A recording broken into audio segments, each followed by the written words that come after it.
So here's what you should have done if you were a Nazi and you wanted to win the war. You should have enslaved the Jews and the Gypsies and had them work, right? You should have had them work for the benefit of the victory, and then if you wanted to, you liquidate them afterwards. That's the logical thing to do if you want to win. And we assume that Hitler wanted to win. But that's not a very intelligent assumption. Why would you assume that? He wasn't exactly a good guy. So why should we assume that he was aiming at the good that he was promoting, even in his own terms, right? The glorious, everlasting Third Reich, right? That'll rule for 1,000 years and be a bastion of civilization and music, because that's the sort of thing he purported to be interested in. Well, so what do you do with the Jews and the Gypsies? Well, round them up, fine. Enslave them, fine.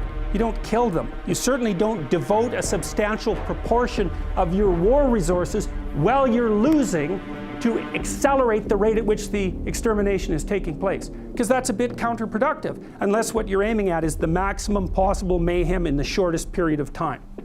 Well, so what happened as the Germans started to lose the war? Did Hitler lose faith in his own ability? No, he believed that the Germans had betrayed him with weakness, and so he was perfectly willing to accelerate the rate at which Germany was losing the war. And so when Hitler and his minions had the choice, here's the choice. You can suspend your unnecessary demolition of people, win the damn war, and then pick it up afterwards. Or while you're losing, you can just accelerate the mayhem even though it's counterproductive. It's like, what'd they pick? Well, they picked to accelerate the mayhem.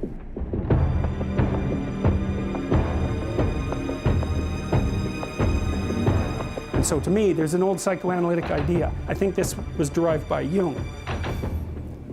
Can't figure out what someone is doing or why, look at the outcome and infer the motivation.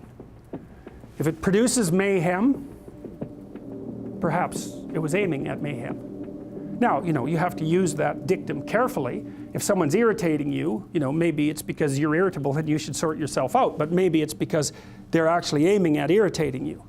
And that's the actual motivation. So perhaps not, but it's another tool in your analytical armament.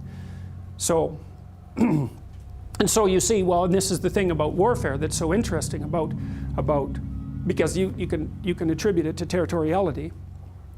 You can attribute it to a war for resources. That's what I would say, wretchedly simple-minded economists presume. People fight over scarce resources. It's like, hey, we're a little bit more sophisticated than that. It's like, well, why do people fight? Well, maybe they fight sometimes for good reasons, but very, very frequently they fight for bad reasons. And those bad reasons are personal as well as sociocultural and economic. If you were a Nazi prison guard, for example, whatever pathologies you were carrying around in your destructive little soul, whatever element of Cain was deeply embedded in you, had the opportunity to be manifest fully at every moment of your waking existence, right? You had these people who were completely beholden to you, with no rights whatsoever, to whom you could do whatever your evil little heart determined. Think, well, maybe that was a motivation for putting them there to begin with. And all the cover story about, well, we're trying to build the Third Reich and we're trying to stabilize the state and we're trying to do all these good things. Maybe that's just a cover story for the real motivation, which is nothing but what? The construction of death camps that killed 6 million people. How about that? And the obliteration of 120 million people on the planet, and the leaving of Europe in ruins. Maybe that was the motivation. Or are we going to attribute to Hitler the highest possible motives? Say, no, it's an archetypal manifestation of Cain. Now, he's going to put up a front that says, well, I'm your savior. It's like, well, destructive people think that Cain is their savior.